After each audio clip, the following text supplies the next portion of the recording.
Thank you. I don't need that. Just turn it off. Okay. Thank you. Thank you, everybody. I want to thank Global Sciences for inviting me here. Dean, I want to thank all of you for coming. I'm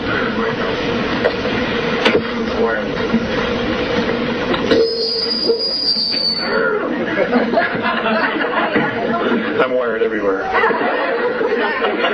And I want to thank my wife, because if it wasn't for her, I would not be speaking any longer. I want to just give you a brief background on how this all started for me. I grew up, for the most part, in Elk Grove Village, Illinois, and my grandparents had a cabin up in Woodstock, Michigan, which is in northern Michigan. And we were up there in August of 1964, and I experienced missing time. We had gone out to play into the fields, and I laid down in the tall grass, and I can remember throwing chestnuts out of the way to create a place for myself to lay. And when I fell asleep, and when I woke up, it was almost going on 9 o'clock. And I remember getting up and running back to the picnic area where the family was, and there was a police dog, a Michigan State police car there, and my folks and cousins, because it was kind of a family thing because everybody goes back to school. And I got the tar licked out of me for disappearing, and I told them where I had been, and they didn't believe me, so I took them back to where I was with the flashlights, and sure enough, there was my body imprint, and they swore they had been all through that area looking for me. It wasn't until age 14 that I actually understood what had happened then. I went to bed. It was just a normal night. It was in October. When I woke up, and there were 2 men looking down at me. And they were human beings, except they have no hair. And their skin is light blue, or at least Morinay, the very large one. His skin is light blue. Theseus is the elderly one, and I'll give you a brief background on them. Has turned white because of his age, but they are blue-skinned. They say that they are our cousins, and that we actually have some of their genetics inside of us. They originally came from Lyra, as all human life did in our galaxy. Human life does exist in other galaxies as well. And there's a lot going on. There's a lot going on. Okay.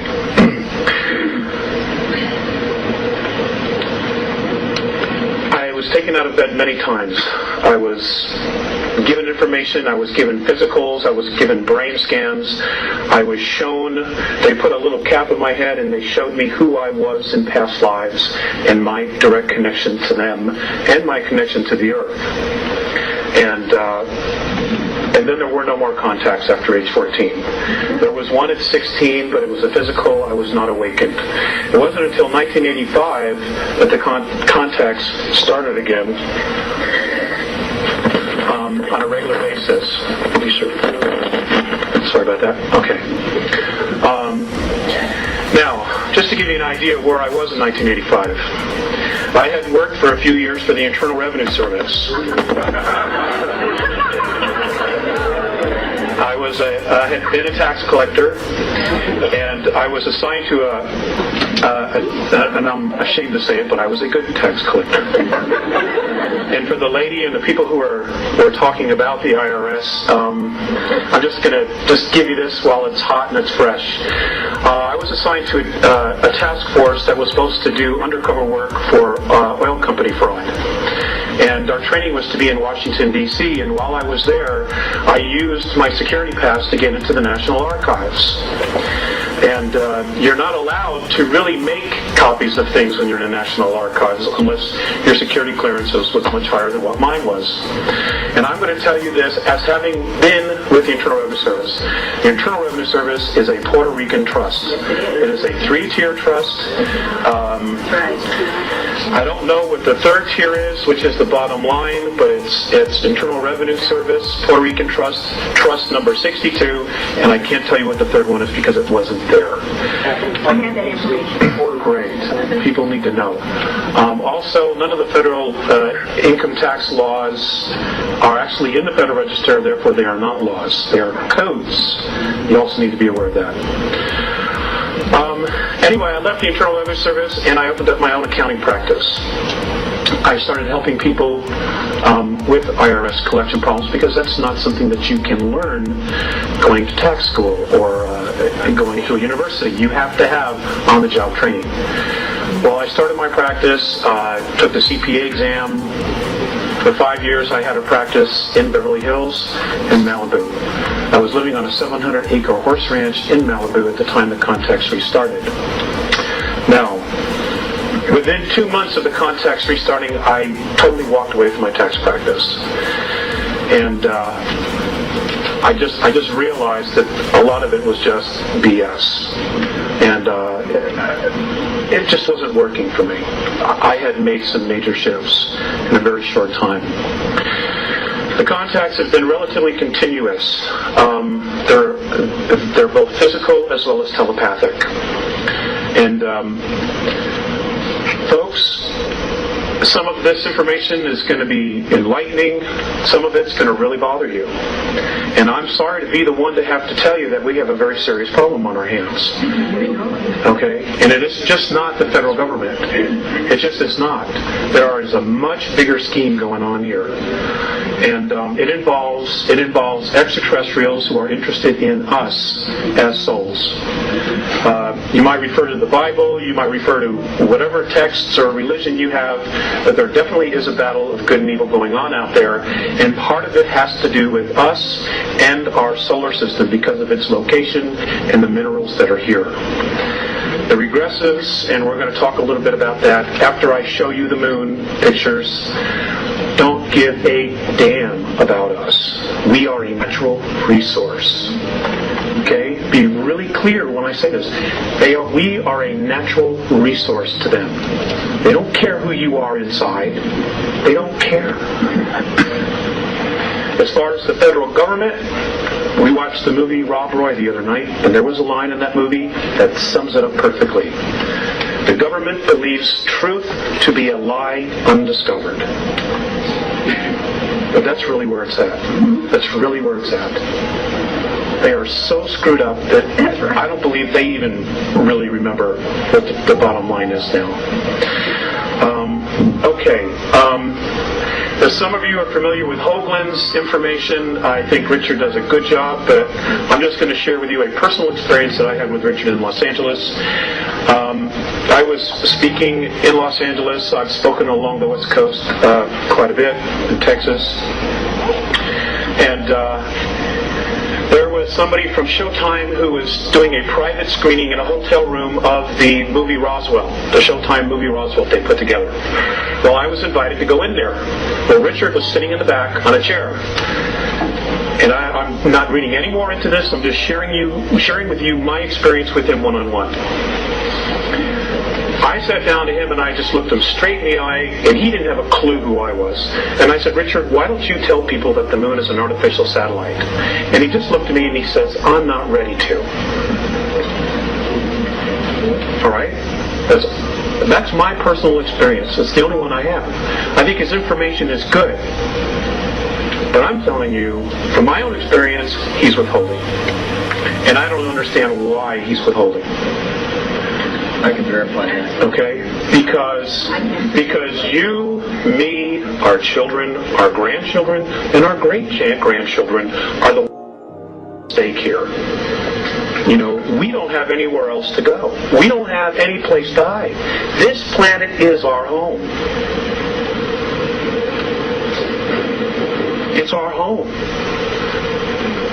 And I'm just trying to help. I only have a piece of the puzzle. I don't have the whole puzzle. I think if I did, I'd be dead a long time ago. Mm-hmm. But I'm going to share with you stuff that I have been guided to that's on the far side of the moon. I don't deal with the visible side.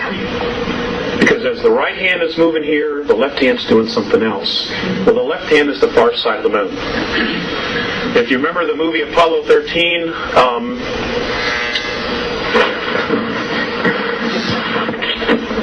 if you remember the movie Apollo 13, what?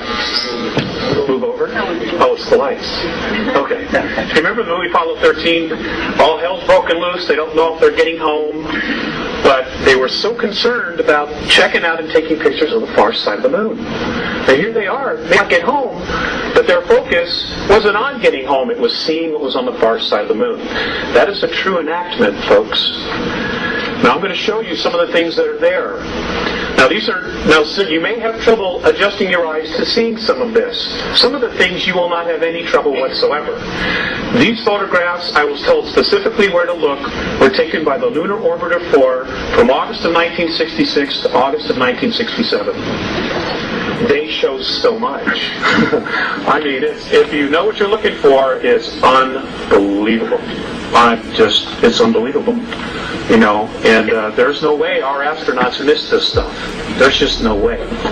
You know, 21-mile bridges, 7-mile monuments, ships sitting in the middle of craters. I mean, you know, you're going to see it. Okay? I'll tell you what the Andromedans, Morine, and Theseus have said about the moon. And I want to take questions, so I want to get through this. They have said that our moon is an artificial satellite. In fact, it is a spacecraft. Much of the debris on the surface was put there and was built purposely to make it look like what it isn't. Okay, it is hollow, it is metal underneath it, and it has the ability to leave our orbit under its own power. They say it came from Ursa Minor, from a solar system that would have the symbol or would have the name in our language of Chauta. It was one of 4 moons that rotated around the 17th planet. Now it was built, this sounds just like Star Wars, it was built around that 17th planet. It was then put into the tail of a comet and then dragged here. And when it got to this area, it removed itself, and the first place it parked itself in our solar system was the planet that we now know of as Maldek, which is the asteroid belt. It was one of 2 moons that belonged there. Maldek was the first inhabited planet in our solar system. It was very much like Earth. Mars and our planet were terraformed from Maldek, or Malona, or whatever name you want to call it. It was terraformed. In other words, all the plant life and everything that is on the surface and animal life was brought here. It was brought here. You know, science tells us that, you know, everything started with a single cell. The Andromedans laughed at that. You know, and Theseus said to me, well, if that's true, then how does that one cell know to become a brain cell and a kidney cell? I couldn't answer him, because I don't know. He says it isn't possible. Our solar system has been engineered, built and engineered. Okay? The whole solar system. We're going to get into some more of that, but I want to get going on the slides. Honey, you want to come up and help us with that? Let's see. Okay, according to the Andromedans, now folks, I just want you to keep an open mind. You know, I'm not asking you to believe this, I'm sharing information with you. If you choose not to believe it, hey, that's fine. I ask you to exercise your free will. And if this gets too much for you and you don't want to listen, I've already checked. None of these chairs have seatbelts. You can absolutely leave. I will not be offended. I don't like doing this anyway. I would much rather stay home and raise a family. Okay, but I made a promise, and, you know, we want to have a family, and, you know, I have pieces of the puzzle, and if I don't do anything about it, then I'm just as guilty as the NSA astronauts and the Russian astronauts that have been on the moon and been on Mars since 1958. Okay, lights please.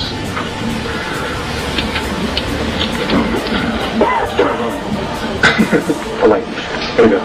Okay, our galaxy. Let me raise it up. Now we need something, a videotape or something to put underneath it. I'm the handiest guy I know. That's it, that's it. Thank you very much. Okay, we can lower that. No, here. Wait a minute. I got the Here. Okay. All right. Okay. Ladies and gentlemen, According to the Andromedans, space travel has existed in our galaxy for 4.4 billion years. Okay, we are literally the new kids on the block. All right? Now, what's interesting about our galaxy is...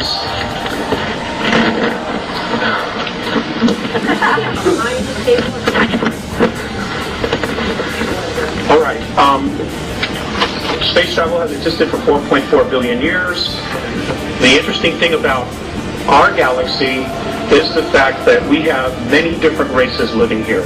In particular, the human race, which we are a member of, and what we call the reptilian races, which we are not a part of, but who very much don't like us, like the human race. Apparently this battle that's been going on has been going on for approximately 3.8 billion years between reptilian races and human races. Many of the races that exist in our galaxy migrated originally from Lyra during a war. Apparently, sometime in our ancient past, a group of reptilians were exploring, looking for minerals, looking for food resources. They came across a star system that was full of human beings who were agricultural in their nature. Abundant food, they just had everything together. And the reptilian races, they're called the Seekar. In the Andromedan tongue, we know them, or we would know them as being known as the Draconans, because they're from Alpha Draconis. And apparently they as a race were brought to our galaxy fully formed.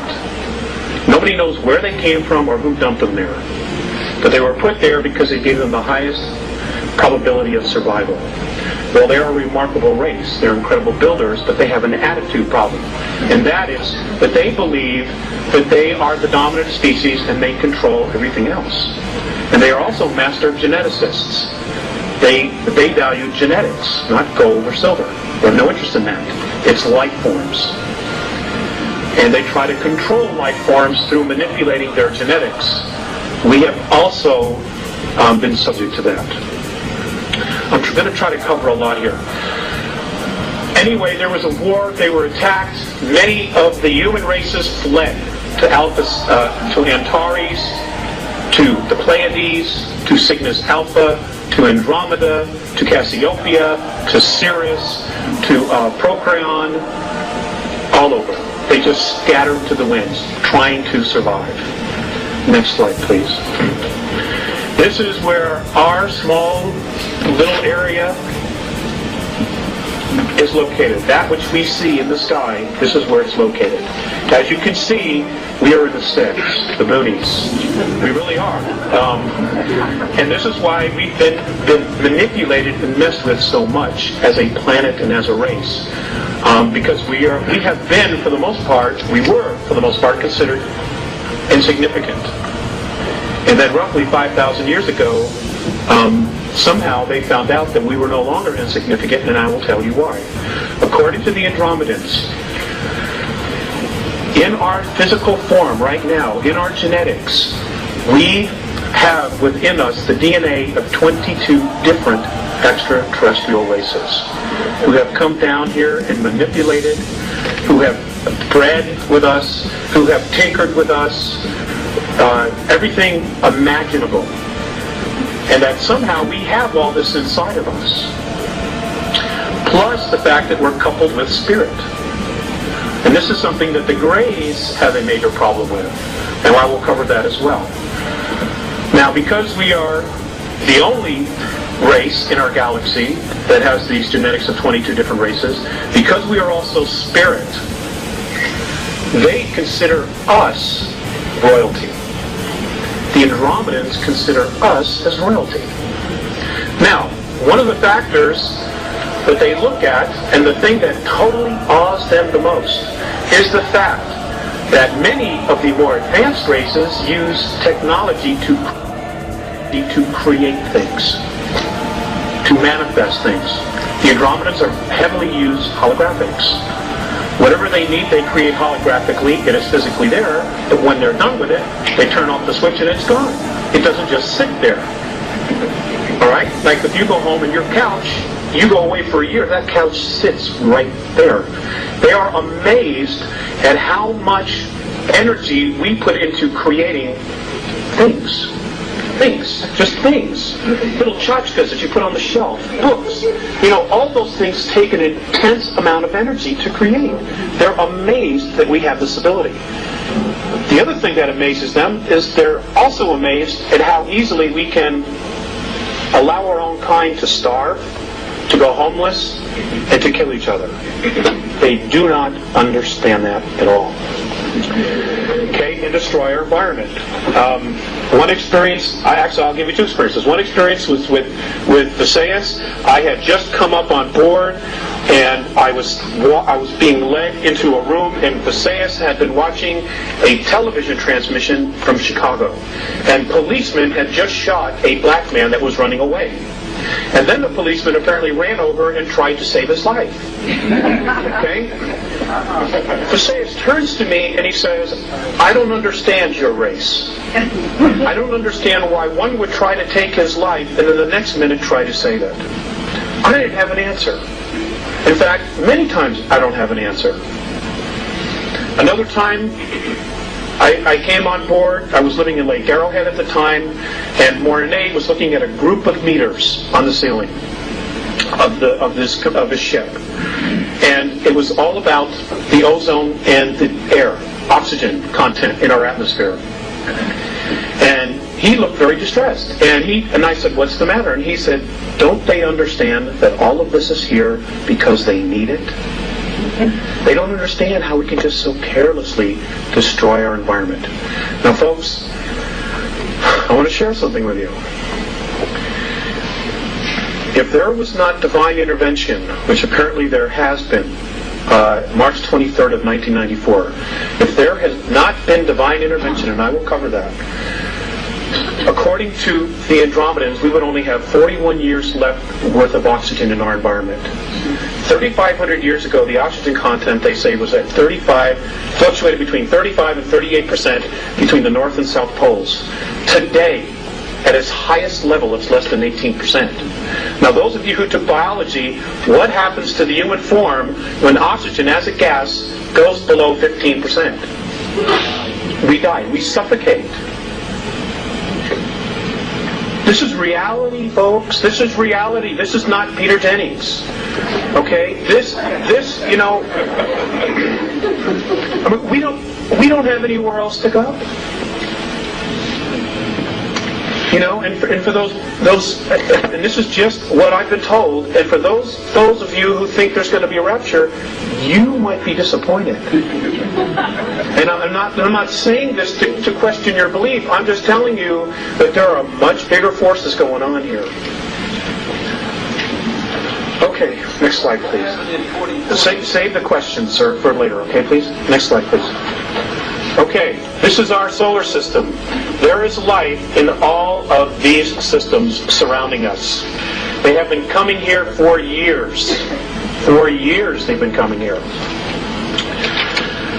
Okay, mythology, there's a shred of truth in all of it. The work that Zecharia Sitchin is doing, an absolutely fantastic book is called The Gods of Eden by William Bramley.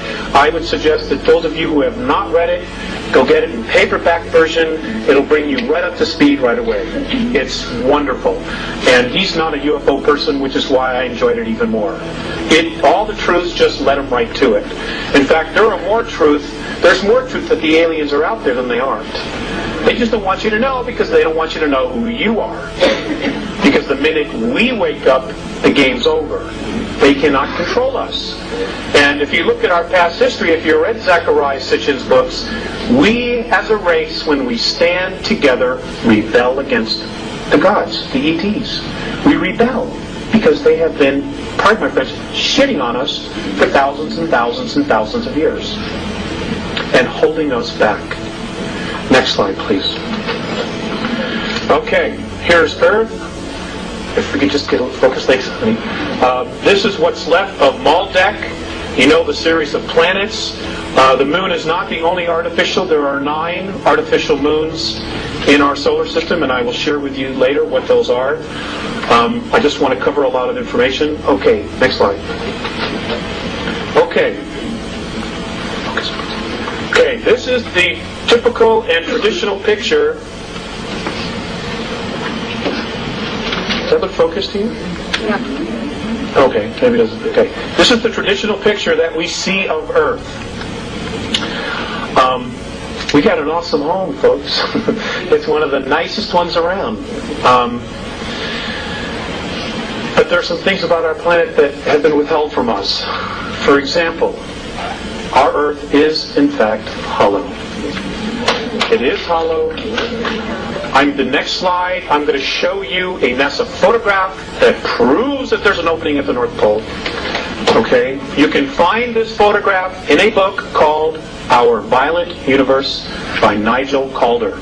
It was first released in England, and I don't know how this one slipped through the cracks, but it did. Thank goodness. We are told that the gravity of our planet has to do with the rotation. According to the Andromedans and their science, the radiation of the sun is what causes gravity on planets. And any body, planetary body that is approximately 29.3 miles or larger is capable of sustaining gravity because of the radiations of the sun. Now I realize that flies right in the face of what we've been taught. Well, again, I'm just here sharing with you. If you were to go from the surface, from downstairs to the parking lot, go approximately 821 miles, you would reach a huge open cavern that does not literally have a sun in it, but apparently they are electrons, and as they go through the surface of the planet, they break down to their finest point, which is light. And that, at the very center of the planet inside, is the strongest force of gravity, and that is why they collect, and that is what is literally the aurora borealis. It is these electrons, these particles, coming out of the top once they have totally broken down, which is why it's almost in a circle. Almost always in a circle. Next slide.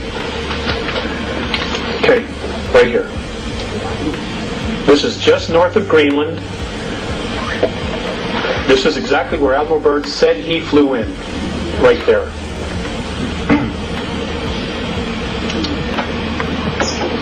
This was taken in 1979. Now you mean to tell me the Gemini, the Mercury astronauts, the Apollo astronauts, when they came back, they missed this? I don't think so. I don't think so. If you can get your hands on the book, there's a color photograph. This is a photograph from the book. It is, folks, it's there. Whoops, there it is. It's there. Next slide, please. Okay, our moon. Our moon is quite the enigma. Apparently our moon was brought here 11,213 years ago. To be exact, in the month of March, that we know is the month of March. It came here as a base, okay, as a ship carrying ETs.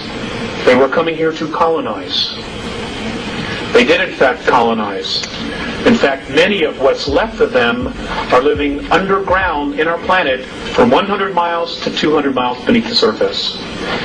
Now, I've gotten a lot of crap for talking about this, but I'm just not going to shut up.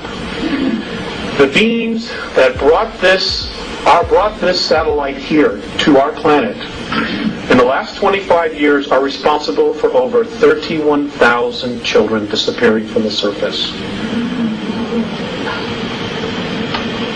And I don't know if you're paying attention, but over 100,000 children a year are vanishing from the face of the earth. And folks, they're being taken out of here. And the governments know. The world governments know. All right, and we're going to cover that. We're going to cover that. Next slide, please. Okay, did our astronauts really go there? I know that there's been a lot of talk that maybe they didn't go there because of anomalies and pictures. Many of the pictures were faked because the pictures that the astronauts took, there was stuff all over the place. They couldn't hide it. Yes, they did go. But yes, there's been a manipulation of other things put in there that supposedly looks like our astronauts. So, we have to use common sense when we look at these things. The next slide, please. Did our astronauts see things? Absolutely. Mornay has told me that the United States government, just our government, has at least 53 of its own UFOs, flying saucers, that are stationed on the moon, on the far side. And I'm going to show you where he says they are. It's in one of the slides. They did, but they were told to shut up, not say anything. Many astronomers who have been taking a look at the moon, many of the lunar rovers and the cars that they drove have disappeared. They're no longer there. Well, they just didn't get up and float away. Okay, the moon has got gravity. Especially on the far side, it's got gravity. Mornay has told me that if you take Copernicus crater and you stood at the bottom, that the gravity is equal to that of Chicago. As if you were standing in Chicago. Because again, it is not the rotation. It is apparently the sunlight. The sun's radiation that creates gravity. At least this is what they say.